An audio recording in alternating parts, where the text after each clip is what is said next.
Reanudar, perfecto. Ahí estamos. Bueno, vamos a ver entonces algunos elementos centrales con el tema de la inflación. El primero es la idea, ¿no? La definición sobre qué es inflación. Y ahí, bueno, es el aumento sostenido y generalizado en los precios de una economía. Que tiene que ser generalizado, o sea, no es que son algunos elementos que aumentan. Por ejemplo, a veces aumenta la canasta de alimentos porque tiene que ver con el tema del mercado externo, ¿no? De alimentos, se exportan alimentos y se consumen internamente, entonces hay, digamos, una relación en cuanto a precios. Esto puede pasar, digamos, muy pocas veces pasa, pero puede haber, digamos, algún tipo de relación en ese sentido. Pero cuando hablamos de inflación es sostenido y generalizado en el tiempo, ¿no? En el tiempo, o sea, muchas veces arrancan algunos productos y no son todos a la vez, pero en pocos días aumentan los otros productos, o sea, hay siempre un proceso de aumento general, ¿no? Y tiene que perdurar en el tiempo, o sea, no es que aumentan una vez y quedan, digamos, detenidos, sino que hay un proceso de un aumento sostenido y generalizado en el tiempo. Otra definición, que es el deterioro del poder de compra del dinero. ¿Qué quiere decir esto? Bueno, que se aumentan, si yo cobro como, o sea, esto impacta muchísimo en nosotros los asalariados y asalariadas, digamos, ¿no? Porque si yo cobro a principio de mes 100 pesos, tengo un poder de compra determinado en función de los precios de los distintos bienes y servicios de una economía. Ahora, si empieza a haber un proceso de inflación, hay un deterioro rápido, digamos, de ese poder de compra. O sea, si compraba 50 productos diversos con esos 100 pesos, si hay un proceso de inflación, ¿no? De aumento de sostenido y generalizado de los precios, hay, digamos, un achicamiento de esa capacidad de compra que tengo. En vez de 50 bienes y servicios, compraré 20, 30, ¿no? Menos en función del aumento, va a ser proporcional, digamos, al aumento que tengan esos bienes y servicios en la economía, ¿no? ¿Cuáles son las causas? Ahí como está bastante marcado, como dos enfoques distintos que nos vamos a meter, digamos, ¿no? Que tiene que ver con las causas, ¿no? Un enfoque es el monetarista, ¿no? El monetarismo es una visión del neoliberalismo, ¿no? O de los neoclásicos, ¿no? Los neoclásicos planteaban, ¿se acuerdan? Toda esta cuestión de, retomando el tema de los clásicos, el lugar del mercado, todavía le dan más lugar al tema del mercado, de alguna manera es este mercado autorregulado que guía la actividad económica en un sistema económico, y ellos sí, la diferencia que tienen, que plantean que la riqueza no es una cuestión objetiva, como planteaban los clásicos, y había, digamos, debates y conflictos en función de la apropiación de la riqueza que se generaba, sino que acá dicen que es una cuestión que depende de cada uno, ¿no? ¿Cuál es la visión de riqueza? ¿No? Hay una cuestión subjetiva, ¿no? Entonces, en función de eso, le meten todo el instrumental matemático, viendo esto de la racionalidad instrumental, de acuerdo a los medios que se tienen, de acuerdo a los fines que se plantean, bueno, y la cuestión de que cada uno y cada uno de nosotros va a ser tanto más rico, tanto más pobre en función de la subjetividad que plantea, ¿no? A eso le agregan, digamos, desde esa corriente neoclásica, se agrega este enfoque monetarista, ¿no? Que ahora lo vamos a ver cuáles son los ejes centrales, que plantean que la inflación es por una cuestión monetaria. Y el estructuralismo, ¿no? Como una perspectiva teórica, conceptual de Latinoamérica, que hace ancla en lo que tiene que ver con el desarrollo, subdesarrollo, que después vamos a ver algunos ejes centrales, y que plantean cosas diferentes, totalmente diferentes a las causas que tiene la inflación. Esos son, si se quiere, como las dos maneras. ¿Hasta ahí cómo vamos? ¿Vamos bien? Las veo. Sé que me fue ahí todo. Sí, Bueno, sí. creo que sí, vamos bien, si no me para, me dicen. Chat, a ver qué dice chat, no dice nada, así que supongo que vamos bien. Bueno, entonces, En el primer enfoque, el monetarista se plantea que la inflación está totalmente relacionada con un exceso de emisión monetaria. Recuerdan que la emisión de dinero había una emisión primaria y una secundaria. La secundaria es la que hacían los bancos, de alguna manera, con la entrada y salida en función de créditos y plazos fijos. Y la primaria, que era una atribución del Banco Central de emitir dinero, papel, ¿no? Moneda papel, ¿no? Lo que dicen acá los monetaristas es que si hay mucha plata en la calle, digamos, si hay mucha emisión, ocasiona una presión en la demanda que se traduce en un aumento de precios. Y a su vez esa emisión es necesario realizarla porque existe un déficit fiscal, ¿no? El déficit fiscal es que el Estado, ¿no? El Estado nacional tiene más gastos que ingresos, ¿no? Los gastos relacionados con el pago de deuda, con el desarrollo, con el tema social, con el tema educativo, de salud, bueno, distintas gastos que tiene que hacer, o inversión, de acuerdo a cuál sea la mirada que se tenga, y los ingresos más genuinos ligados al tema de los impuestos, básicamente, no alcanzan, entonces tiene que emitir dinero para poder sostener toda esa cantidad de gastos que tiene el Estado, ¿no? Entonces ahí se habla de que, bueno, esa, esa, ese aumento de los precios va a tener que ver que hay mucho dinero dando vuelta y ese dinero que está tanto dando vuelta es porque el Estado tuvo que emitir porque no tuvo los ingresos suficientes a partir de otros ingresos más genuinos como son los ingresos fiscales, ¿no? Básicamente ligados a los impuestos directos e indirectos que vimos en otro práctico, en otro encuentro. Bien, entonces, ¿qué es lo que pasa, no? ¿Cuál sería ese proceso de generación de la inflación? Hay un déficit fiscal, como dijimos, que no puede ser, o sea, que es grande, que aumenta, que se sostiene, entonces el Estado tiene que emitir dinero, ese aumento de la emisión hace que aumente una gran cantidad de ingresos que tienen las personas, o sea, tienen más dinero, más ingresos, hay más de plata en la calle, al ver más plata, va a haber una mayor demanda, y la mayor demanda va a llevar a un aumento de los precios, ¿no? Ese es un poco el circuito, la manera, cómo se daría esta cuestión de la generación del aumento sostenido generalizado de los precios a lo largo del tiempo, ¿no? ¿Cuál es el supuesto que plantean? Bueno, dicen que hay un pleno empleo de los factores productivos. ¿Qué quiere decir eso? Que la capacidad de producción del sistema económico está en el límite. O sea, puede haber, o sea, si hay mucho dinero en la calle y hubiese parte de la capacidad productiva desempleada, que yo hoy, por ejemplo, a salida de la pandemia, hay un índice que se dan todos los meses o cada tantos y todos los meses que plantea cuál es la capacidad instalada de la industria. Hoy debe estar en un 60-70%. En el peor momento, el momento más duro de la pandemia, el año pasado, estaba por debajo del 50%.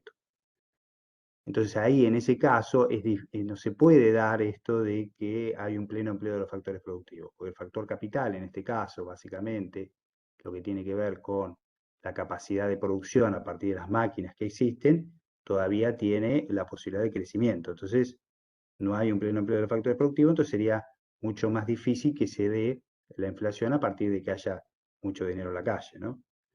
De hecho, el año pasado fue un año donde hubo la mayor emisión monetaria y el mayor déficit fiscal en muchísimo tiempo, ligado a la pandemia, y no hubo la inflación que está viendo este año, ¿no? Se pasó el año 2019 había 54 y algo por ciento de inflación a menos del 30%, o sea, casi que se descendió la mitad, ¿no? Y con una mayor emisión de los últimos 30 o 40 años, ¿no? Eso tenía que ver con esto que decimos de la capacidad productiva era muy, muy baja. Entonces sí o sí tiene que estar la capacidad productiva al mango, digamos, ¿no? Y acá hay una formulita que explica de alguna manera, muy sencilla, por qué se da esto que decimos nosotros, que estamos planteando. Por un lado, el M1 es la plata que hay en la calle, ¿no? Los medios de pago. Bueno, la plata que está circulando, ¿no? El B sería la velocidad del dinero, ¿no? Que ya de alguna manera, de acuerdo a los países, de acuerdo a las características de países, de alguna manera ya está determinada. No es que cambia mucho, digamos, esa velocidad del dinero, sino que de acuerdo al país y las características económicas que tiene, se da de una determinada manera. Lo otro que tenemos es, por un lado, del otro lado de la ecuación, digamos, en esta igualdad, Q, que serían las cantidades físicas de las mercancías, o sea, qué sé yo, pan, cuántos alimentos se producen, cuántos servicios, cuántos alimentos básicos, cuántos alimentos suntuarios, cuántos, perdón, productos suntuarios, cuántos productos de mediana necesidad, bueno, las distintas cantidades que se producen, y tenemos el nivel de precios, que es este tema de qué pasa, si aumenta o no aumenta. Entonces ahí se plantea que, ¿no? En esta formulita es igual en la medida que no varíe algo, ¿no? Pero si aumenta, por ejemplo, los medios de pago, ¿no? Porque dijimos que la velocidad del dinero de alguna manera ya está determinada, en un país si aumenta los medios de pago, que sería el aumento de la emisión monetaria, como las cantidades físicas de mercadería no pueden aumentar porque llegaron al límite, ¿no? En esto que decíamos que estábamos en el pleno empleo de los factores productivos, o sea, no hay posibilidad de crecer en cuanto a la producción en el corto plazo, ¿no? Seguramente que si están faltando productos en el mediano plazo, en 1 o 2 años, se podrían aumentar la cantidad de productos, pero en el corto plazo no. Entonces, si eso no se da, bueno, no queda otra que aumentar los precios para poder de alguna manera equilibrar esta ecuación. Entonces ellos plantean eso, ¿no? La velocidad del dinero es constante, la cantidad producida es constante en el caso de que llegamos al máximo de la capacidad productiva, entonces el nivel de la nivelación va a estar en función de si hay mayor cantidad de medios de pago en la calle, digamos, si hay más plata en la calle, va a llevar adelante un aumento de los precios de los productos en función de que no se pueden aumentar las cantidades producidas. ¿Se entiende esto?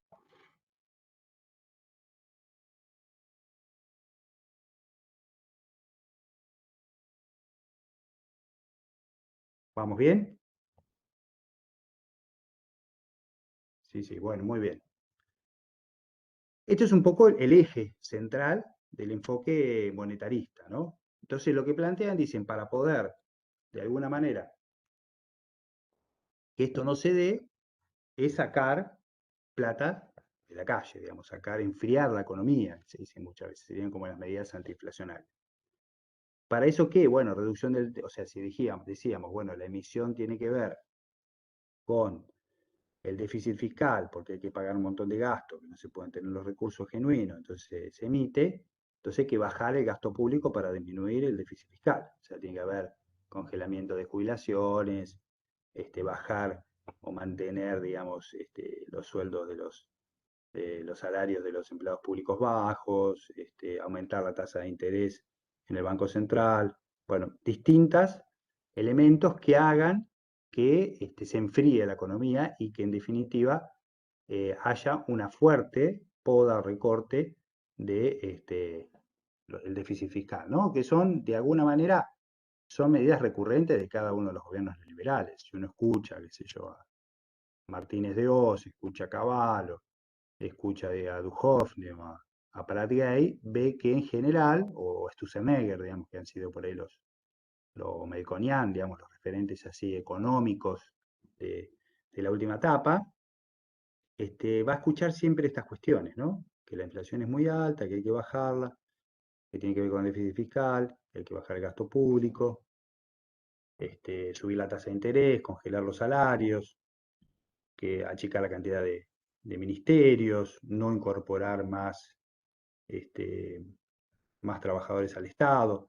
Por ejemplo, López Murphy, en el 2001, a principios de 2001, en marzo, no sé si alguno lo sabe, lo ha escuchado, lo ha leído, fue ministro de Economía y él planteó medidas muy de restricción muy fuerte en las universidades, que achicaban el presupuesto de golpe, o sea, no era que aumentaba, sino que lo disminuían en un 15-20%, bueno, una movilización más grande de la historia, entre estudiantes, docentes, trabajadores no docentes, que hizo que López Murphy tuviese que renunciar, digamos, en 15 días. O sea, fue un ministro, fue de la salida de Caballo, viene él, trata de darle una vuelta de rosca a esto, al déficit fiscal, y bueno, y cae rápidamente, y él se ensañó, digamos, con la universidad pública, que planteaba un lugar de un gran despilfarro de recursos y que esto llevaba al déficit fiscal.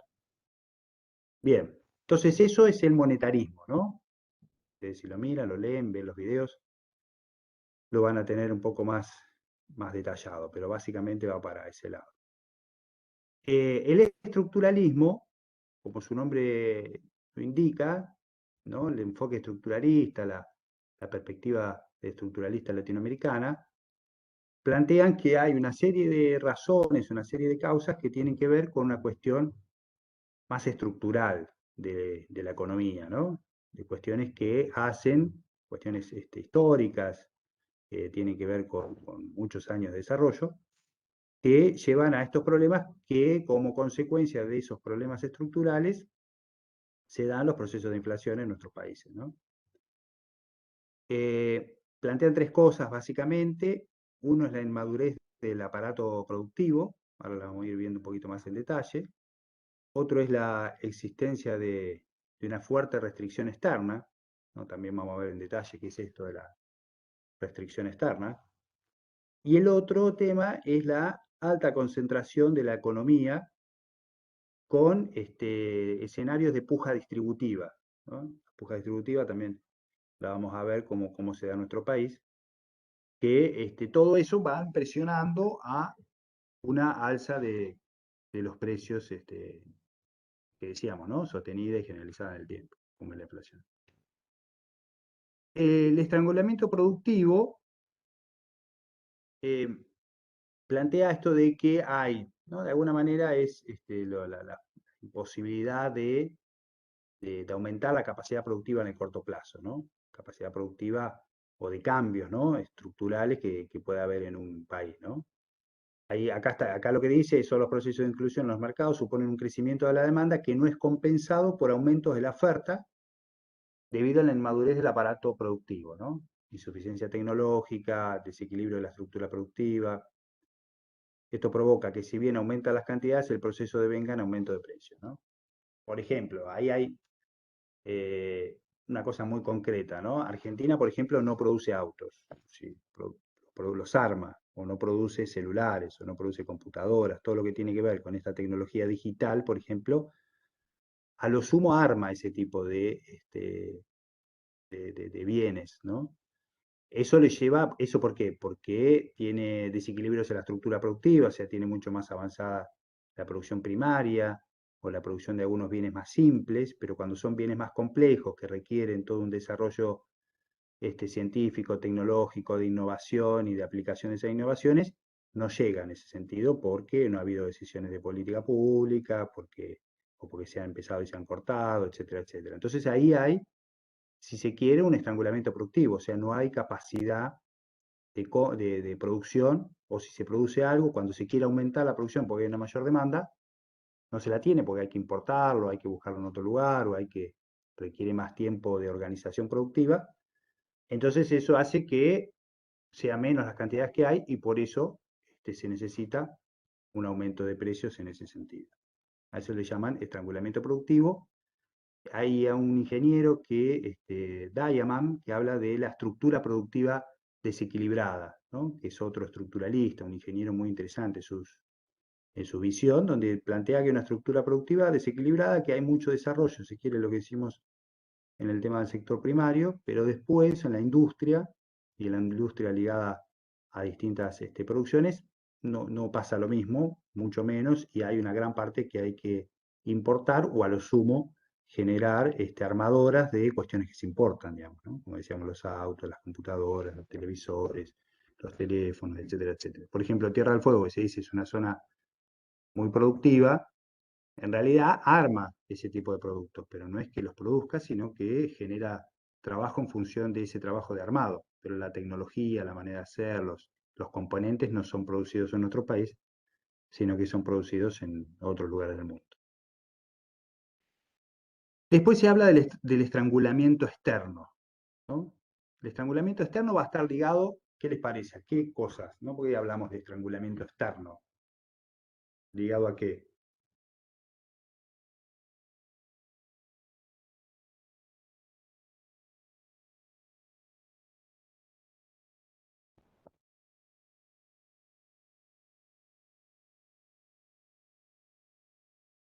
¿A qué cosa? El estrangulamiento externo. ¿Qué es lo que se estrangula? ¿Cómo son las relaciones con el exterior?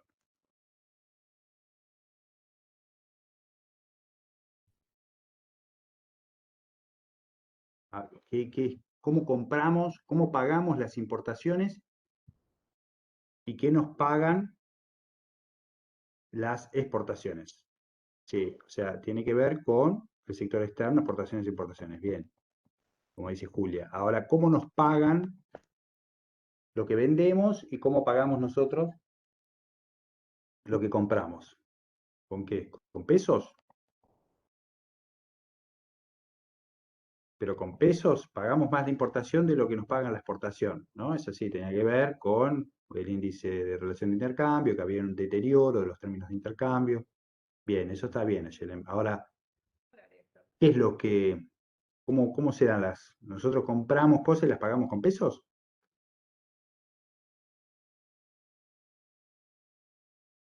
¿O con qué las pagamos? ¿Qué les parece?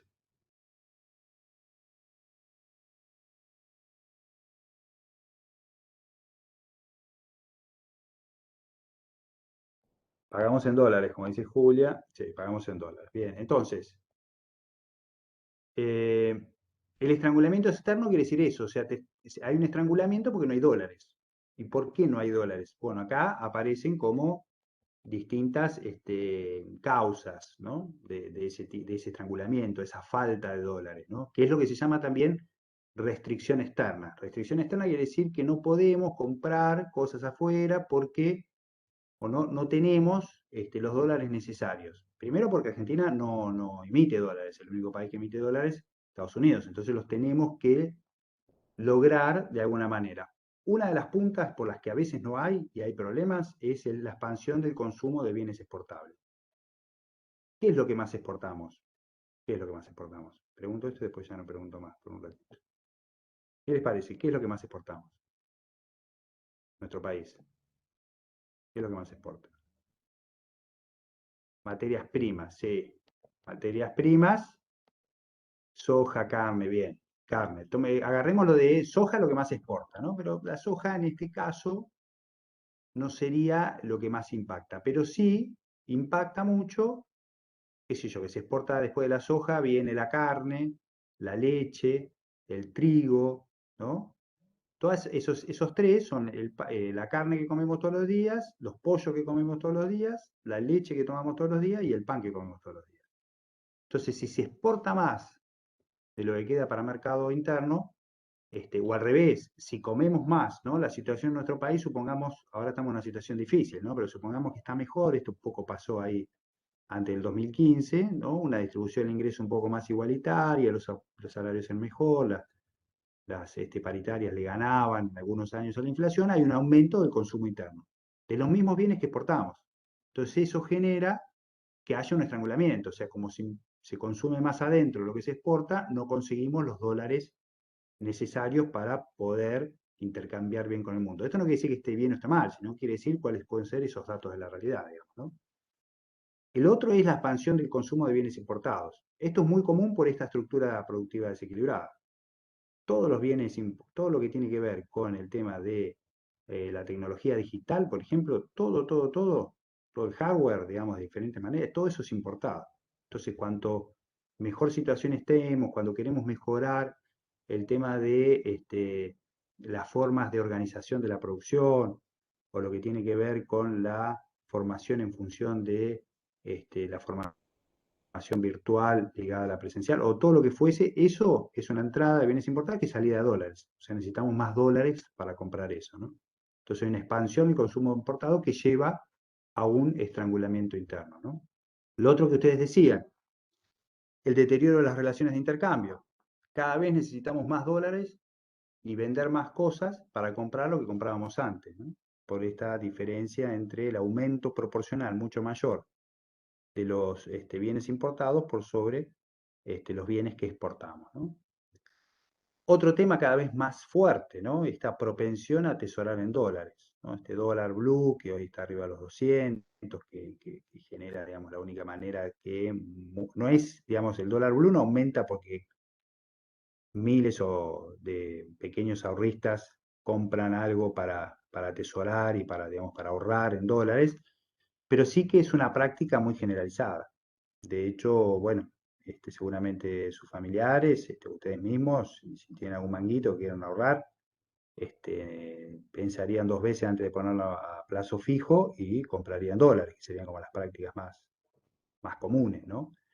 Y esto sin todavía ir hacia, por ejemplo, gran parte de las compras de autos usados que se compran en dólares, que no tienen sentido. Pero bueno, esos dólares después se necesitan comprarlos afuera, no es que, como dijimos, los emitimos nosotros, son muy dolorosos, por así decirlo, en términos del país, ¿no? De dónde conseguir esos dólares.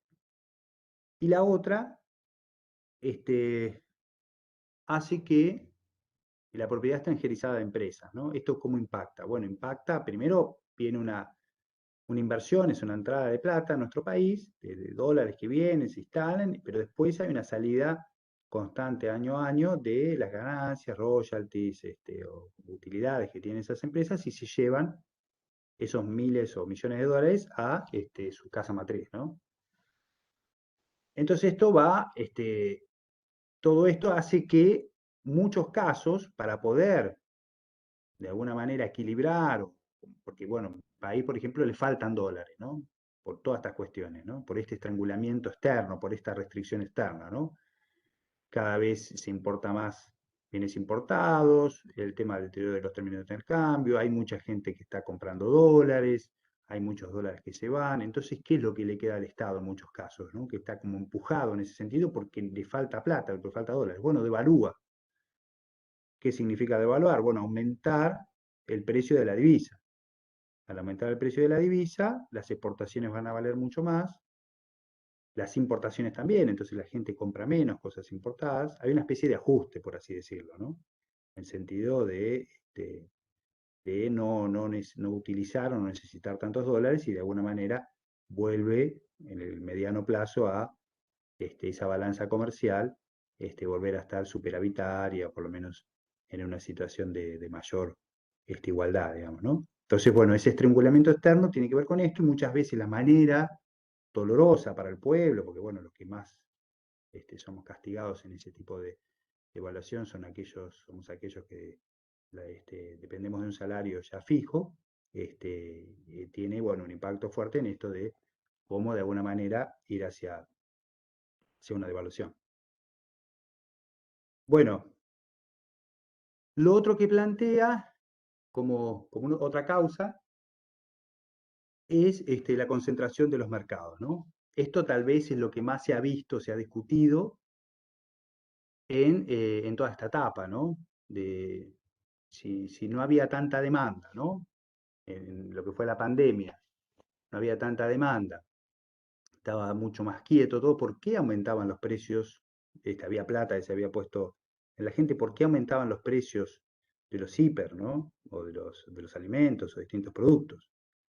Bueno, y ahí está esta lógica más oligopolista, monopolista, ¿no? Monopolio uno solo, oligopolio varios, no muchos, pero que se ponen de acuerdo y funcionan de alguna manera como un monopolio, donde un poco lo que se está viendo ahora, ¿no? El secretario de Comercio Interior les pide los balances para ver qué pasa y nunca se muestran los balances, porque cuando uno plantea los balances, lo que está queriendo ver es cuál es el nivel de ganancia y cuáles son los costos concretos que tienen cada una de las unidades de producción, por ejemplo, los hipermercados o otro tipo de grandes, cuando hablamos de alimentos, de grandes agroindustriales como Ledesma, La Serenísima, Molinos de Río de la Plata, bueno, todas las que son relacionadas con el tema de alimentos. Entonces ahí claramente hay un abuso de posición dominante, que se llama, o sea, hay una fuerte concentración que de alguna manera hace lo que quieren en función de los precios, digamos, ¿no? Y ahí el Estado, como en el caso nuestro, debe intervenir. Ahora el Estado nuestro, digamos, en general tiene poco poder de fuego, ¿no? Poca posibilidad de regulación, tanto empírica, porque en realidad no hay gran cantidad de inspectores, como también política, en el sentido de hasta qué punto puede poner ciertos puntos sobre la mesa, digamos, ¿no? Entonces, bueno, en ese sentido hay toda una cuestión que lleva, digamos, a este aumento de los precios, porque hay cierta debilidad en función de las posibilidades de regulación y gobernabilidad que tiene el Estado en función de estas empresas. Bueno, acá hay algunas, por ejemplo, ahí ven algunas, las principales, ¿no? Las principales concentradas. Siderar, por ejemplo, tiene el 99% de la chapa laminada en frío. El cemento son, miren, ahí está, Loma Negra tiene casi el 50%, Minetti el 32%, Avellaneda el 15%. O sea, entre tres empresas tienen el 90%. Bueno, energía ahí también vemos, bueno, YPF de alguna manera puede, bueno, tres empresas dominan el 84%, YPF por suerte no está privatizada, pero igual, digamos, el peso es muy fuerte en ese sentido. Lácteos, dos empresas 66%, cerveza, dos empresas el 81%. Los hipermercados, fíjense, ¿no? La última cadena, la que define el precio final, cuatro empresas el 90%. Entonces, bueno, hay una fuerte, digamos, concentración que lleva a esta posición dominante, que lleva a oligopolios que se manejan como monopolios y por ende ponen los precios sin mirar los costos de producción. Y la otra cuestión, entonces dijimos estrangulamiento, ¿no? Estrangulamiento externo, o sea, la restricción externa, lo que tiene que ver con la cuestión concentrada, oligopólica de los mercados, de ciertos mercados, y la otra es la puja distributiva, ¿no? ¿Qué es la puja distributiva? Bueno, la pelea entre capital y trabajo por el tema de ciertos, de los salarios por un lado del trabajo, y del capital por aumentar su tasa de ganancia, ¿no? Que eso se ve en las paritarias, ¿no? Como de alguna manera, cuando la paritaria mejora su situación, el aumento de porcentaje de los salarios, esto lleva a que las empresas aumenten los precios, ¿no? Hay una puja distributiva en ese sentido. Lo que pasa es que eso va a impactar en el conjunto de la población, porque hoy, si ustedes verán, más o menos el 50% del mercado de trabajo es formal y tiene paritarias, pero el 50% del mercado de trabajo no es formal, es informal o es de la economía popular, el nombre que le queramos poner, y no hay paritaria en ese sentido. No hay paritaria social, de hecho, bueno, algunos sectores sociales están planteando eso, ¿no? La necesidad de una paritaria social. Entonces, bueno, la puja distributiva es otro elemento que planteado desde el enfoque estructuralista son herramientas, o son elementos, no herramientas, sino elementos que llevan a un aumento de la inflación. Perdón.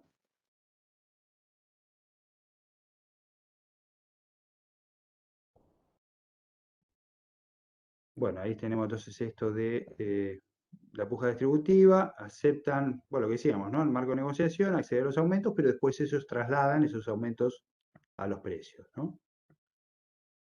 Me paso esto, perdonen, que me estoy perdiendo yo.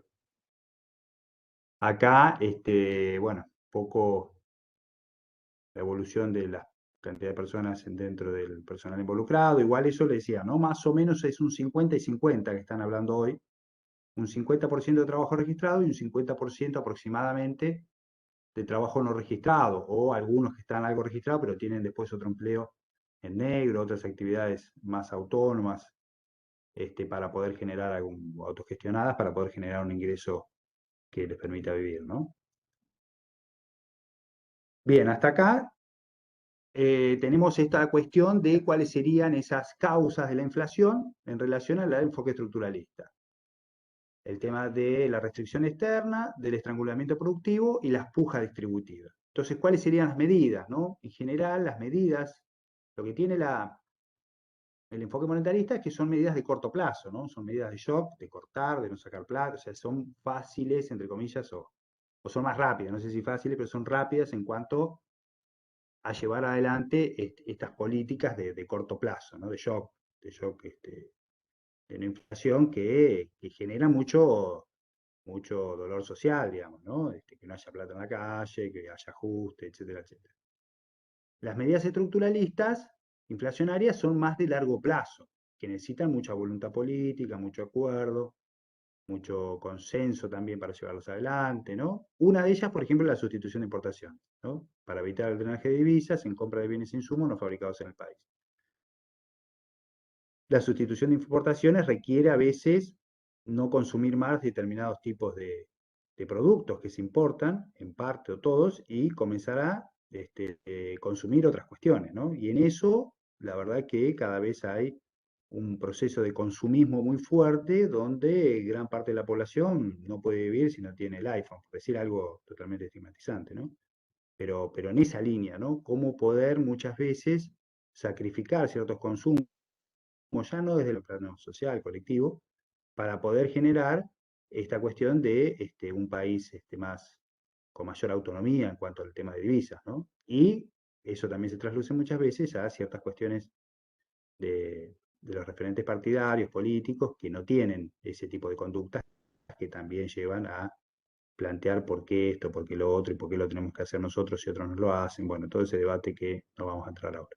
Pero sí, sustituir importaciones evita claramente el drenaje de divisas. La otra cuestión es el desarrollo, diversificación y desarrollo de la industria para morigerar el impacto del deterioro en las relaciones de intercambio, ¿no? O sea, que no solamente sea la producción primaria la que genere la salida de las divisas, sino que existan otro tipo de manufacturas de origen industrial que sean aquellas que se vendan y que tengan un impacto en una mejora en las relaciones de intercambio, evitando el deterioro que decimos, ¿no? Hay otras medidas fiscales también que sirven para contener la importación de inflación. Eso tiene que ver con las retenciones. Las retenciones, en el caso de, por ejemplo, el trigo, ¿no? La retención es un impuesto, entre comillas, a la exportación. Entonces, si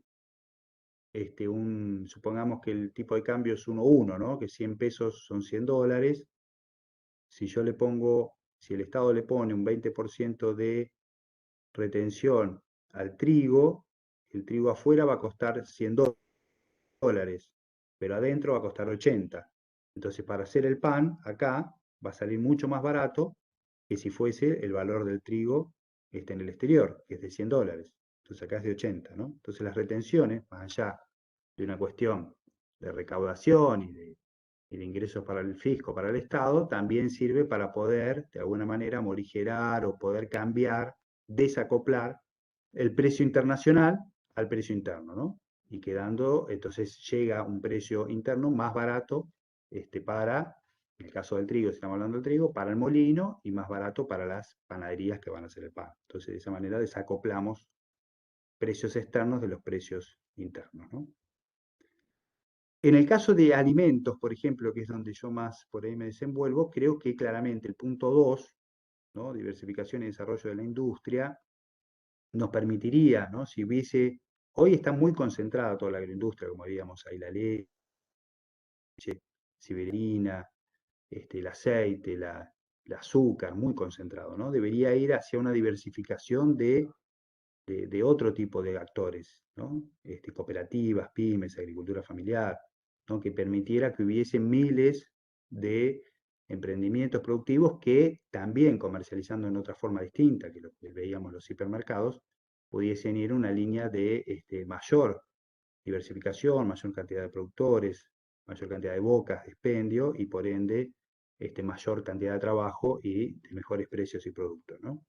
Eso debería estar acompañado con lo que dice abajo, ¿no? La administración de precios. Poco lo que está haciendo hoy Feletti es eso, ¿no? Tratando de, para bajar la inflación, que se está planteando hoy como línea fuerte. Bueno, el congelamiento de precios hasta principio del año que viene.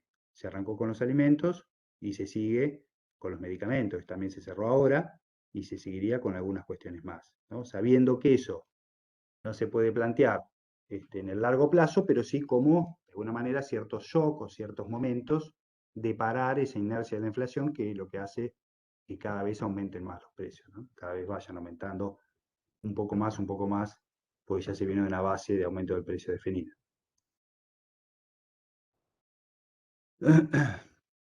¿Cuáles son las consecuencias? Un poco lo que estuvimos hablando, ¿no? Deterioro del salario real, efecto redistributivo regresivo, porque empeora, ¿no? O sea, si ganamos 100 en inflación muy alta, a fin de mes, los 100 que teníamos valen 5 o 10% menos de lo que era a principio de mes, ¿no? Entonces eso es una distribución regresiva del ingreso, ¿no? Ganamos menos cada vez que pasa más tiempo, ¿no? Y en el largo plazo no se saben bien cuáles son los números concretos, cuál va a ser la cuestión de los precios, tanto de los costos de producción como de venta. Entonces eso impacta que muchas veces empresas, productores, cooperativas no piensen invertir por esas dificultades en cuanto a la imprevisión que se tengan para la producción.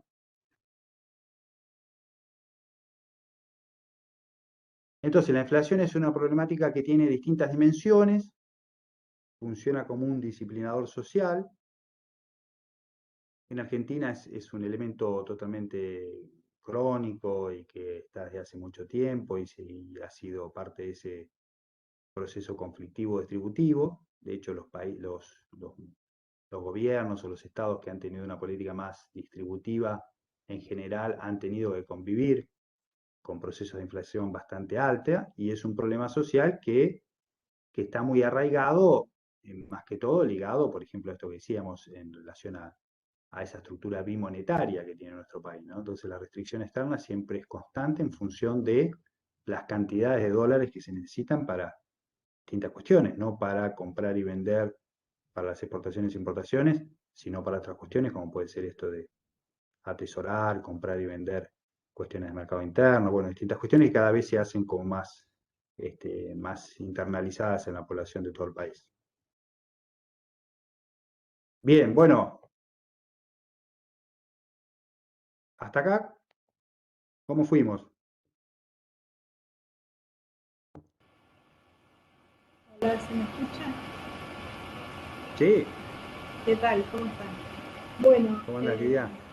yo normalmente cuando entro a las clases tengo el tema visto, entonces me resulta mucho más fácil. Hoy se me complicó porque no encontré ese video y además porque entiendo que, bueno, que el tiempo nos está corriendo. Yo te quisiera pedir si podés dejarnos el power. Esta clase está grabada, pero te quiero preguntar en la fórmula. Hay unos ganchitos arriba de las letras, que eso no lo va a explicar el Power, y yo de fórmulas cero, no entiendo nada. Está bien. No, el ganchito es si aumenta, ¿qué pasa? Para ver, para que lo voy a ir a para,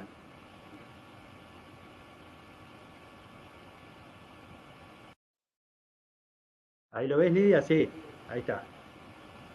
¿No ves? Lo que plantean acá en esta fórmula es que Q, o sea, la cantidad se mantiene constante porque no se podía cambiar en el corto plazo las cantidades, ¿viste? Porque la capacidad productiva estaba quieta. Entonces, si aumenta la velocidad, ponele, se mantiene siempre igual, ¿no? Se mantiene siempre igual, hay una velocidad determinada, pero ponele que aumenta la cantidad de plata que había circulando. El M1 aumenta la cantidad de plata, que es un poco lo que se dice, ¿no? Hay una emisión monetaria porque hay déficit, qué sé yo, entonces se aumenta el M1. Esto se mantiene constante con la misma velocidad. Q, que son las cantidades, no se puede, no se puede aumentar porque no hay más capacidad productiva. ¿Qué sucede? Aumentan mucho más los precios. Y son estas dos flechitas, un fuerte aumento que va a tener que ver con el aumento de las cantidades monetarias que hay, más esta imposibilidad de aumentar las cantidades. Eso de alguna manera explica. O sea que la rayita esa no es un menos, sino es constante. Exactamente, es igual. Exactamente. Constante. La de Y precio, estas dos flechitas significan que aumentan mucho más que el resto, que el M, la emisión, o que la velocidad. que Porque la tiene que compensar. M1 y la B suben, pero no tanto como el nivel de precios. Exactamente. Sí, sí, Perfecto, sí, sí. Ahí está. perfecto. Muy bien. Muchísimas gracias, profe. Ah,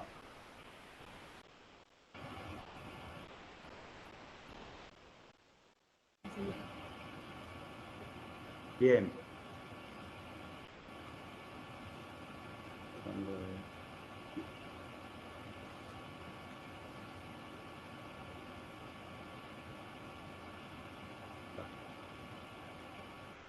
Bien, hasta ahí vamos entonces.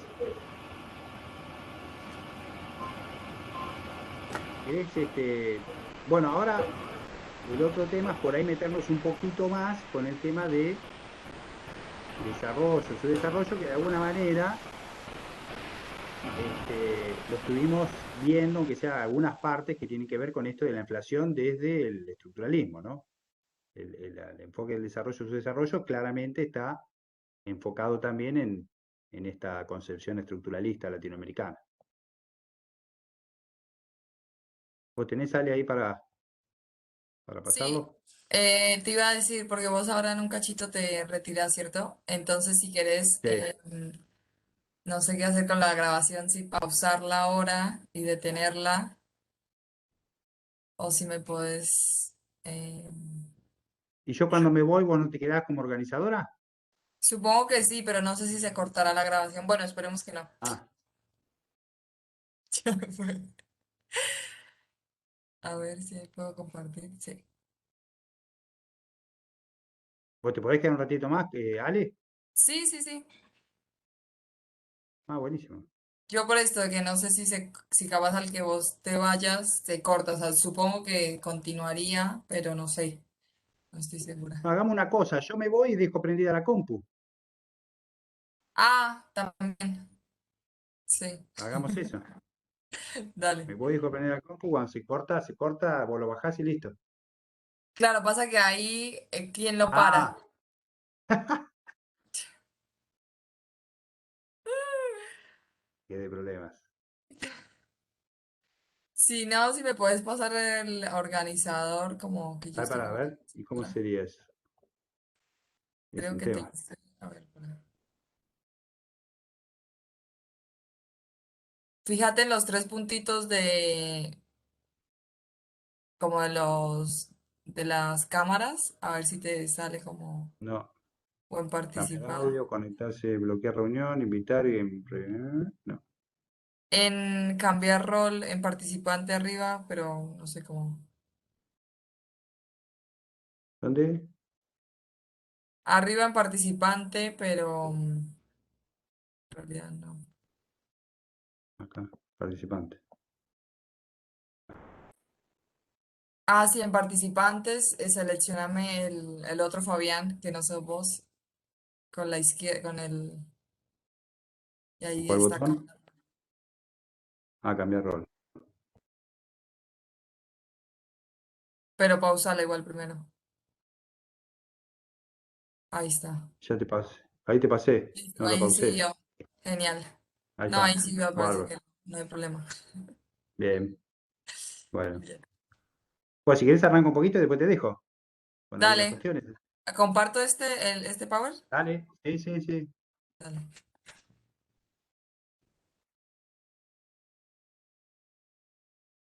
Bueno, acá lo que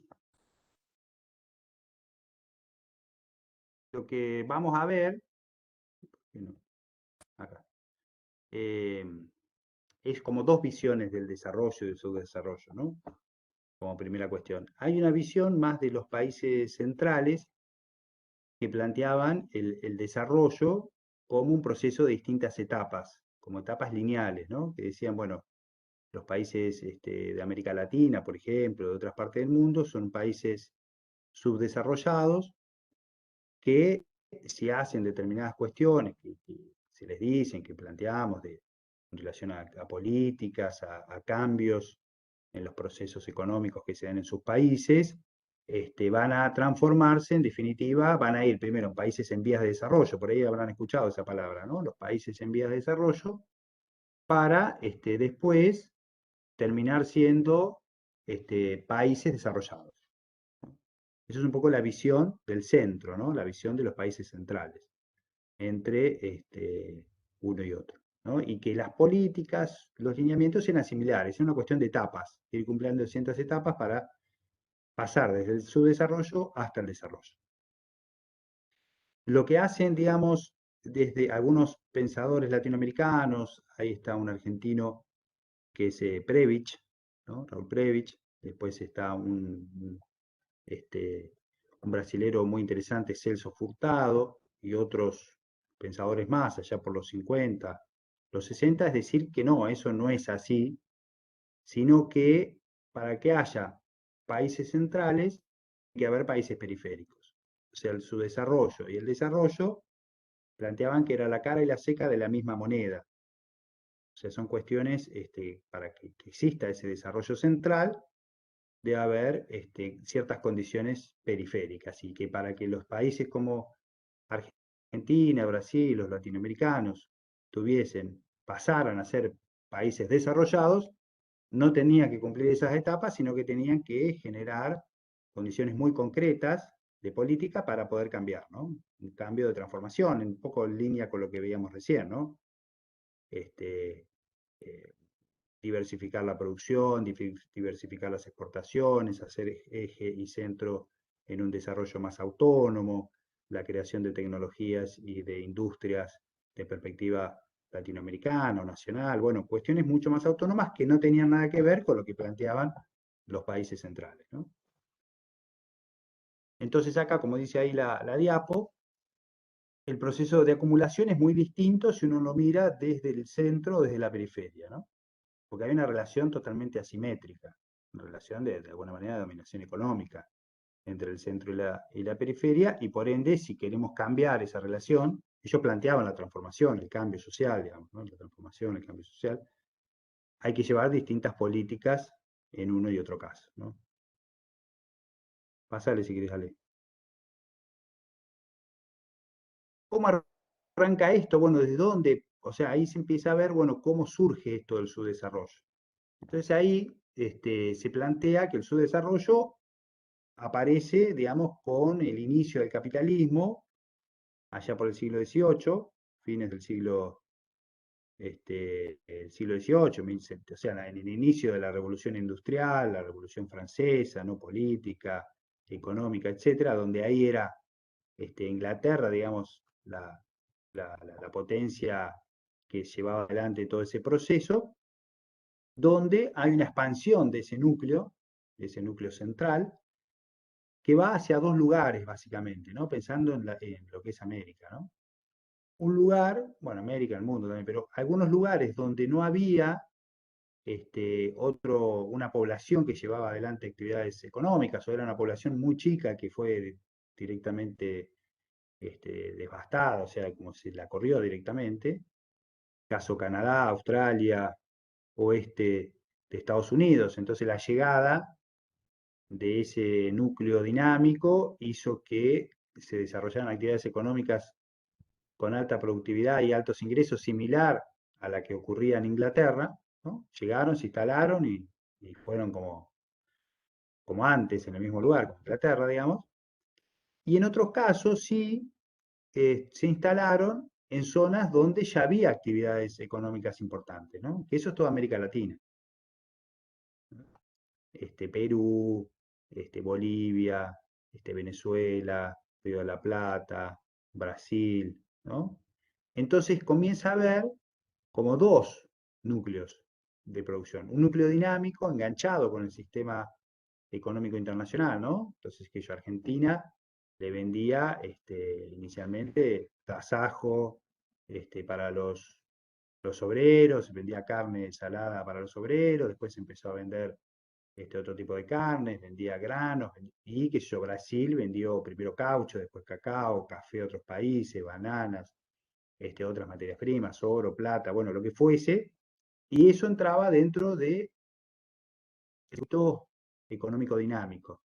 Pero por otro lado, había una gran cantidad de actividades económicas que tenían que ver con el sustento y la subsistencia de esas poblaciones que estaban ahí instaladas, que ya estaban de antes, que eran grandes y que seguían y que iban a seguir estando y iban a seguir creciendo, ¿no? Creciendo. Entonces se establece lo que se llama una economía, creo que está en la otra, Ale, lo de la economía dual. ¿no? Una economía dual, que bueno, es el segundo punto, claro. Donde hay una economía precapitalista, por así llamarla, que es la economía de subsistencia, ¿no? Son las economías de los que todavía siguen estando, ¿no? Si uno por ahí también vas al norte, Jujuy, Salta, los mercados, las actividades más artesanales, ¿no? La producción más doméstica de reproducción diaria, ¿no? Propia, colectiva, como pequeños mercados que no tienen una lógica de ganancia, digamos. Eso lo vemos en el norte, pero también lo vemos muchísimo en Bolivia, Perú, Chile, bueno, en todos los países de Latinoamérica, una economía precapitalista en ese sentido, que no busca o que no maximiza la ganancia, no busca la tasa de ganancia, y otra economía que sí, que tiene una tasa la búsqueda de una tasa de ganancia que va a tener que ver con esos estándares internacionales y con la búsqueda y que tiene una dinámica muy, muy importante, ¿no? Argentina hoy exporta más de 100 millones de toneladas de granos y oleaginosas, digamos, volumen, una barbaridad, o sea, desarrollo impresionante, digamos, en lógica con ese capital transnacional, ¿no? Esto arranca, o sea, esto es ahora, pero esto arranca fin del siglo XVIII, ¿no? De alguna manera, con las mismas características, se da de esa forma. Entonces, el subdesarrollo es eso, básicamente, ¿no? Subdesarrollo son economías duales, que una parte, digamos, o una gran parte tiene que ver con economía precapitalista, que tiene que ver con la subsistencia de la población, y otro sector más pequeño, más grande, de acuerdo al país que haya sido, ¿no? Va a estar inserto en un mercado internacional. Ahí había como una diferencia, ¿no? Había una diferencia entre los países tal vez más pequeños, en el sentido de, de que tenían una inserción, no más pequeña, sino que su inserción en el mercado internacional de trabajo y de, y de producción era más pequeña, que aquellos países bananeros, por así decirlo, de frutales o de cacao, ¿no? Y aquellos otros países, como el caso de Argentina y Brasil, donde la inserción al mercado internacional es más grande y está ligado a las producciones agrarias o agroindustriales, digamos. Entonces ahí hay como una mayor inserción en lo que tiene que ver con el mercado internacional de productos, ¿no? Entonces acá dice, ¿no? La dinámica de las economías duales, un poco cómo funcionaba, ¿no? El mercado interno se abastecía con importaciones que provenían de Inglaterra y que se pagaban con las divisas que entraban al país cuando se producían las inversiones iniciales o con las exportaciones primarias, ¿no? Siempre que hay inversiones, como decíamos, hay una entrada de divisas y cuando se exporta también. Bueno, entonces se compraban esas importaciones, ¿no? Que generalmente toda esa etapa era la Argentina del centenario, muy instalada en este modelo dual, era una pequeña población de consumos suntuarios altísimos, muy parecidos a la de los europeos, ¿no? Y que entonces gran parte de las divisas se gastaban en palacios, en gastos muy importantes, y gran parte de la población tenía actividades precapitalistas que vivían más que todo del campo, de las actividades artesanales que hacían y con una lógica no de riqueza, sino de subsistencia, básicamente, ¿no? Esta dinámica funcionó así hasta 1930, ¿no? En 1930 esto se cae.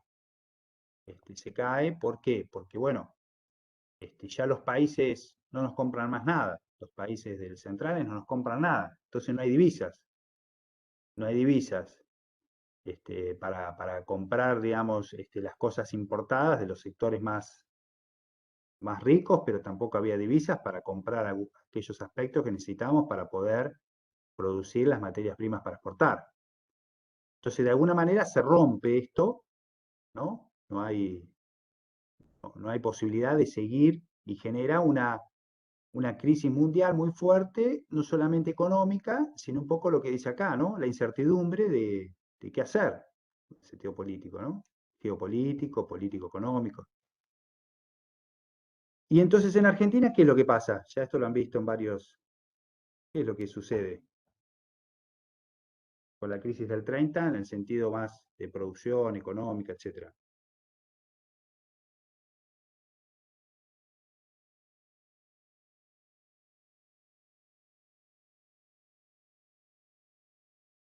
Se implementa el ISI, muy bien, Lidia. ¿Qué es el ISI? En el video de Previch. Muy bien, bien ahí, relacionando. Se instala el modelo de sustitución de importaciones, exactamente. Hablo un poquito de esto y la dejo a Ali. Entonces, sí, esto es lo que sucede, ¿no? Se da esa situación, entonces ya no se pueden sustituir, ya no se pueden comprar importaciones, entonces hay que empezar a sustituir importaciones, ¿no? Esas importaciones fueron más que todo, tuvo mucho que ver todo el tema de que yo la industria mecánica más sencilla, ¿no?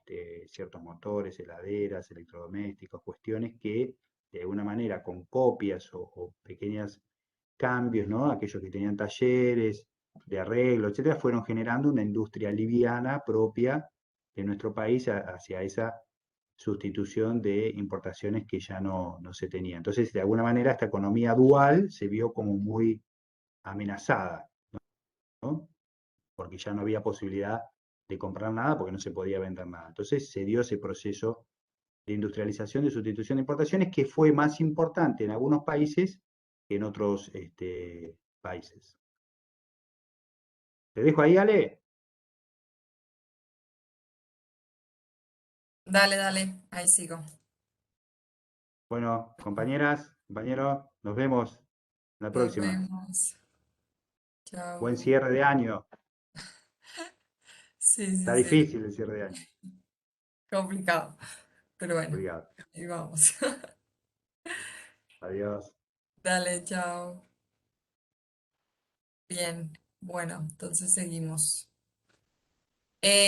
Como bueno, que estaba comentando Sergio, estas economías duales tuvieron que generar esta industrialización por sustitución de importaciones para poder generar este abastecimiento de estos bienes que se importaban y que, bueno, no se podían importar más ya que no se tenían esas divisas, puesto no había esta venta. Los países centrales generaron un proteccionismo fuerte y un autoabastecimiento. Entonces, en lugar de comprar a países subdesarrollados o a otros países, bueno, también generaron este propio abastecimiento. Entonces, estas economías consideradas periféricas no comenzaron, o sea, no tenían ya dos sectores, sino que se encontraban con otro sector más. Estaba por un lado, bueno, el núcleo internacionalizado, moderno, con estas actividades que igual continuaron poco, pero bueno, continuaron. Y bueno, este sector, bueno, denominado marginado, donde, bueno, se encuentra la mayor mano de obra.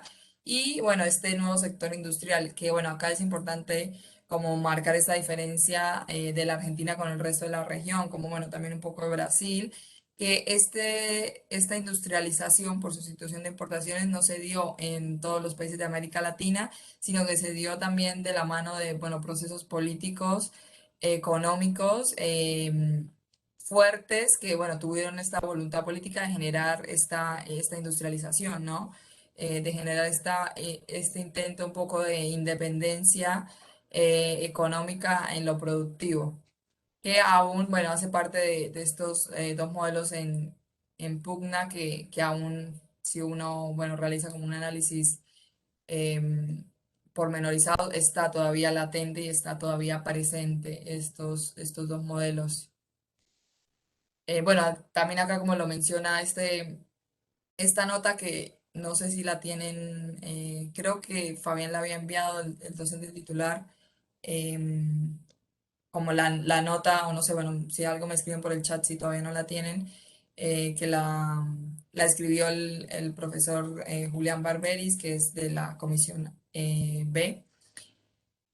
Y aquí, bueno, es donde se ve esta diferencia, ¿no? Como el resto de los países, bueno, Ecuador, Paraguay, Uruguay, como que había este sector industrial que era, o sea, naciente, incipiente y era chico, y como la Argentina y Brasil tenían una diferencia sustancial con el resto de la región. Y a su vez también se diferencia el Brasil de la Argentina por, bueno, un ejército de reserva mucho más amplio que lo que tenía la Argentina en ese momento. Y también como esta puja en nivel de salarios está determinada por el capital y el trabajo, es decir, como por la fuerte formalización también del empleo de la Argentina en ese momento y de la fuerte capacidad política digamos, que estos salarios, bueno, fuesen acordes con la situación del momento, digamos, con la capacidad adquisitiva del momento. A diferencia de Brasil, que al tener este ejército de reserva tan grande, bueno, no podía generar esta puja, esta disputa, digamos. O sea, favorecía más al capital. Bien, acá un poco es una figura que está dentro de la nota. Que nos explica, bueno, un poco lo que veníamos mencionando a Inglaterra como núcleo industrial dinámico, en donde, bueno, importa estos bienes de capital, bienes de consumo, exporta alimentos, se genera como esta dinámica y como, bueno, acá a partir de la crisis del 30 bueno, se genera como esta ruptura y bueno, esto es muy importante que lo tengan en cuenta, ¿no? Lo que se menciona con la restricción externa. ¿Qué es esta restricción externa? Continúa, digamos, es por ahí como algunas de sí, de las preguntas que por ahí uno más, son más frecuentes de consultar en el coloquio, como para saber si tienen claro, digamos, estos conceptos, que bueno, tiene que ver con eso y tiene que ver también con que continúa en cierta medida esta restricción externa por diferentes factores, ¿no? En la Argentina. Bien. Acá, bueno, como menciona el autor, Argentina, bueno, se encuentra como en esta etapa superior del subdesarrollo. Y acá podemos encontrar también lo que mencionaba anteriormente con estos dos sectores, un sector más tradicional que consideraba que esta crisis iba a ser como una crisis momentánea que iba a pasar y que Argentina tenía que volverse a incorporar al mercado internacional vendiendo su materia prima. Bueno, esto se puede ver claramente, digamos, cómo los exportadores todo el tiempo están presionando y cómo hay una disputa todo el tiempo con el sector agro y el sector industrial. Más vale que igual hay un sector agroindustrial, pero bueno, es como esta lógica todavía de, bueno, pensarse como país meramente agroexportador, como país meramente vendedor de materias primas y como, bueno, ese modelo que todavía muchos, y bueno, nada, en esta cuestión de que las elecciones se acercan, se pueden ver esos modelos y cómo en realidad no han generado mayores cambios o mayor desarrollo, porque claramente, digamos, un commodity a nivel internacional se puede desplomar y vos vas a tener que seguir importando elementos que necesitas para tu industria y no vas a tener las divisas necesarias para poder comprar esos elementos. Y nada, también el carácter dependiente que tenemos, bueno, en la región, pero la Argentina también tiene de, bueno, esto que mencionaba Sergio, o sea, hay una industria sí, importante, que bueno, ensambla computadoras, ensambla autos, pero bueno, qué importante, inclusive, bueno, me acuerdo de, no sé si Alberto este año estaba como inaugurando una fábrica de electrodomésticos, que también era parte de este ensamblaje, o sea, digamos, si bien también hay artículos que se desarrollan, electrodomésticos que se generan de cero en la Argentina, pero bueno, ¿cómo pensar esto de no tener que pensar y no tener que estar dependiendo de otros países y más con todo bueno, creo que la pandemia mostró también la importancia de la independencia, ya que bueno, no sé si también sepan que hay muchos productos, bienes represados bueno, en los puertos de China y en los puertos, en diferentes puertos que no han podido salir porque estuvieron parados un montón de tiempo. Y bueno, cómo eso nos va a generar una crisis inflacionaria, porque y también, bueno, una noticia que también estuve viendo acerca de los chips con los que se producen los celulares, las computadoras, los juegos de video. Bueno, cómo eso de a poco va a repercutir en nuestra vida cotidiana, porque va a generar que al que esas empresas no puedan producir, porque bueno, es una también logística muy importante, bueno, va a afectarnos en nuestra vida cotidiana. O sea, por ahí no se pensaría que un problema así te afecte, pero bueno, pasa y tiene que ver con esta lógica, ¿no? Mundial también. Bien. Bueno, acá volvemos a mencionar esto, como la Argentina es un caso particular de este subdesarrollo.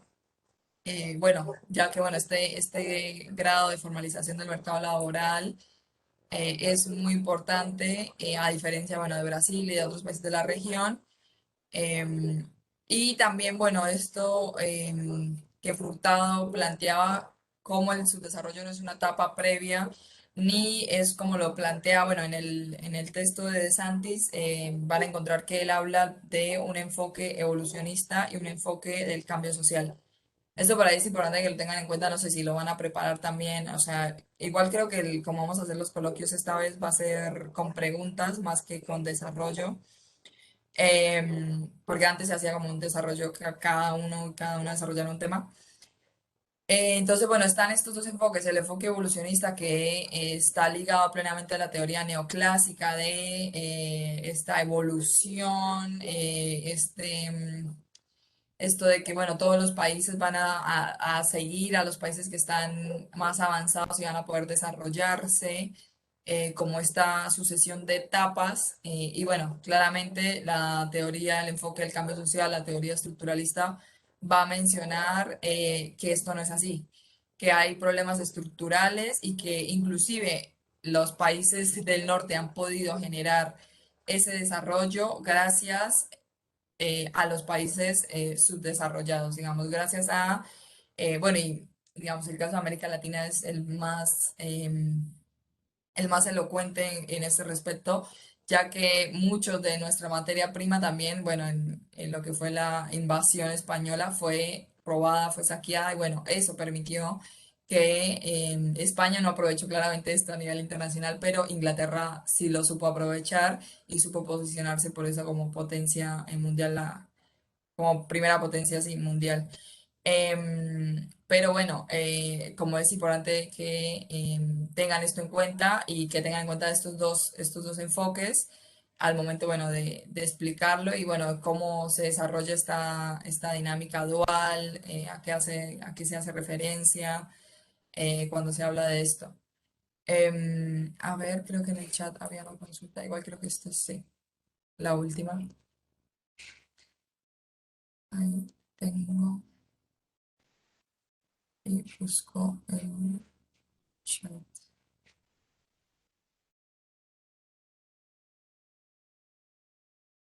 El coloquio es oral, sí. Creo que está en la parte de la comisión, si no estoy mal de la pestaña de la comisión, pero puede ser que me equivoque. Los coloquios se van a desarrollar entre, ay, igual, no se preocupen que les vamos a avisar con tiempo porque tenemos que organizar también los horarios con ustedes. Por ahí hay gente que sí, porque no los vamos a poder tomar el miércoles, que sería nuestro día de cursada, sino que van a tener que ser otros días. Entonces,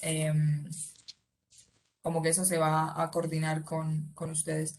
Y se está pensando desde el lunes 29 de noviembre hasta el viernes 3 de noviembre aproximadamente, porque nosotros y nosotras debemos entregar notas, si no estoy mal, el 10 de noviembre o antes. Entonces, nada, igual se les va a enviar un mail bueno, ya saben que entran los temas inflación, desarrollo y subdesarrollo, mercado de trabajo, distribución del ingreso. Esos son como las cuatro problemáticas que ingresan al coloquio. Bien, sí, ahí, 29 y el 1 de diciembre. Sí, igual habían dicho, sino el 3 pero bueno, puede ser que sí. No, son esas cuatro problemáticas. Por eso, digamos, digamos, el encuentro de hoy era un poco para avanzar sobre estas problemáticas y el encuentro del viernes, el docente Fabián va a avanzar también sobre mercado de trabajo y distribución del ingreso, que son un poco por ahí las que más les cuesta también distribución del ingreso. Pero bueno, o sea, si pueden asistir, les recomiendo para que les quede mucho más claro. Em, por ahora todavía no tenemos claro, pero porque no depende el número de compañeros y compañeras que hayan, o sea, que estén para promocionar. Vieron que, bueno, tienen que tener ya historia para poder promocionar la materia. Si no es así, bueno, no se va a poder realizar la promoción. Eso es lo que tengo entendido hasta ahora. No sé si el centro de estudiantes haya arreglado alguna otra condicionalidad o algo de eso, porque a veces sucede. Em, y, ¿qué era lo otro? Claro, el recuperatorio es el miércoles que viene. Sería, o sea, ese recuperatorio, vieron que ustedes rindieron el segundo parcial, que me acuerdo, creo que fue la semana pasada. El recuperatorio de ahora es sobre esos temas del segundo parcial, como que ahí, bueno, deben tener 6 o más de 6 para poder promocionar. O sea, deben tener en el primer parcial más de 6 y acá en el segundo, y bueno, esto de tener historia también. Así que si el recuperatorio es igual así sincrónico, bueno, el docente Fabián les va a enviar las indicaciones, como siempre, no sé si acá ya, creo que casi todas acá promocionaron, si no estoy mal. Em, pero bueno, eso. Después de eso hay que fijarse, bueno, si deben historia o no. Y si eso, el coloquio va a ser sobre las 4 problemáticas. No sé si tengan alguna duda, consulta.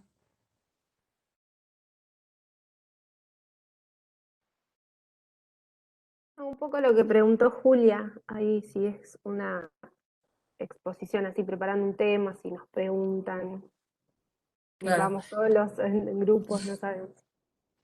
Em, por ahora creo que habían 17 para la promoción. Bueno, eso depende, igual todavía no se sabe, porque depende el número de estudiantes. Si son muchos y muchas, lo que hacemos es lo juntamos de a tres y hacemos más y una cuestión de preguntas. Y si hay pocos y pocas, lo que se hace es como que sí sea de a una sola persona. Y ahí sí se puede generar esto de o sea, de preparar un tema, que por ahí está bueno eso, que lo puedan relacionar sí, como relacionar entre las problemáticas. Pero todavía no está eso definido. Pero nada, igual les vamos a avisar con tiempo para que sepan bien cómo es la modalidad. Pero tranqui, igual bueno, vamos a ser Sergio y yo los que vamos a tomar el coloquio. Así que nada, también cuando es por ahí en grupo está bueno porque por ahí se pueden dar una mano cuando, no sé, alguno se traba en algo, se le olvida. Así que eso está bueno. No sé si haya otra consulta.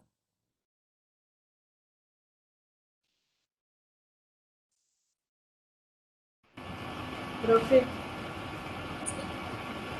Sí. yo quería pedirte si nos podés subir el video ese que dijiste que no lo podíamos ver nosotros, si lo podés destrabar, y si nos podés subir los powers, los que usaron hoy.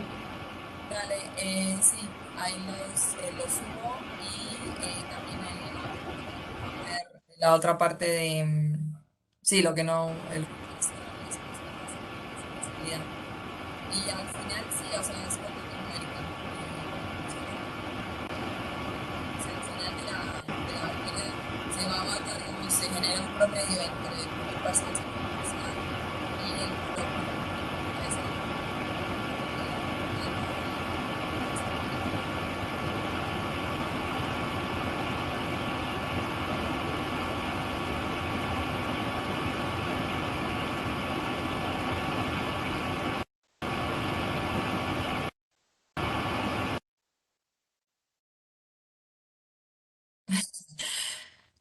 No, perdón, decía que para la nota final se realiza un promedio entre el primer parcial, el segundo parcial y el coloquio. Como que depende de eso, cómo estén en el coloquio, bueno, cuál es la nota del primer, segundo parcial, va a ser como la nota final. Y les decía esto, que ahora les subo, les habilito para que puedan ver y subo los power y bueno, también la grabación de esto, aunque esto tarda un cachito siempre en subirse. Sí, sí, no sé por qué se habilitaron, pero ahora ya los habilitamos. Están que se estudian, muy bien. Así que bueno, Yo tengo una duda del parcial, que la sí. tengo acá. El ahorro es la inversión más la exportación menos la importación, porque ahí fue donde me equivoqué. El ahorro es la Con el sector exportación. externo. Sí, a ver, repetime.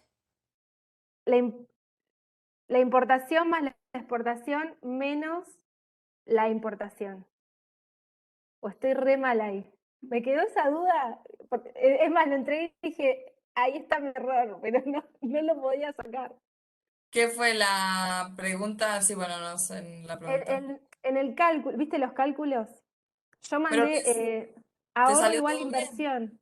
No, el ahorro no. Me Ah, yo salieron bien vi los otros dos que cálculos y el ahorro no, porque yo lo hice ahorro igual inversión, pero sin el sector externo. No hice ese cálculo bien. Creo que daba, después lo saqué, después de haber hecho el examen lo saqué, creo que daba algo de 80 y yo había puesto 40 y pico, que era pero otro ustedes resultado. ya pudieron ingresar a ver los resultados. Sí, sí, la corrección. Vi la corrección hoy de mi examen. Ah, bien, bien, bien. Me quedó esa duda, pero de manija que soy, quiero saber. Sí, sí, sí, sí. A ver. Sí, tengo acá Claro, sí.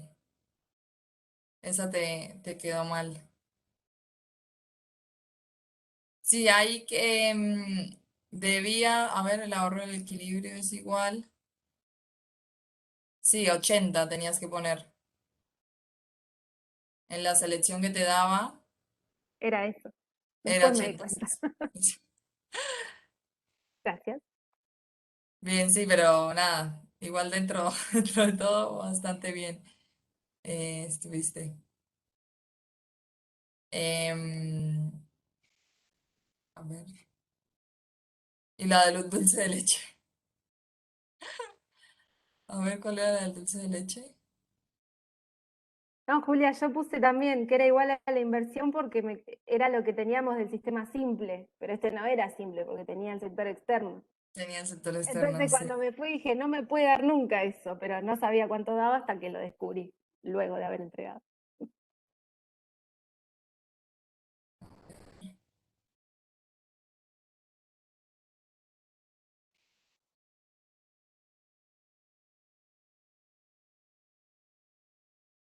Estoy encontrando.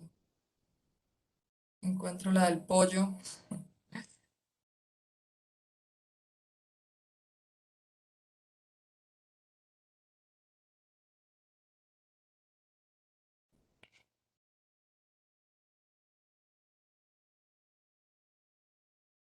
Claro, suponiendo un mercado competitivo, la oferta del dulce de leche, es decir, lo que los productores están dispuestos a llevar al mercado a distintos precios, depende de el precio del pan que se suele untar en el dulce de leche, el precio del dulce de membrillo, la demanda del dulce de leche, el ingreso monetario de la población y las mejoras tecnológicas. Claro, acá como que la clave sería esto del mercado competitivo, suponiendo como ese mercado que está compitiendo fuertemente y bueno, sí, casi que en un mercado de competencia perfecta, ¿no? Este mercado ideal. Esta oferta del dulce de leche, o sea, lo que los productores están dispuestos a vender, depende de, bueno, estas mejoras como que se hacen en la producción de este producto. Pero sí, sí. Ahí, claro, como quedaría pensar en la demanda, ustedes pensando por ahí en oferta y demanda. Eso puede ser lo que los puedo confundir.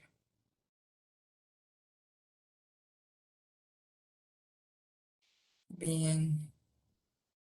¿Alguna otra duda del parcial o de otra cosa?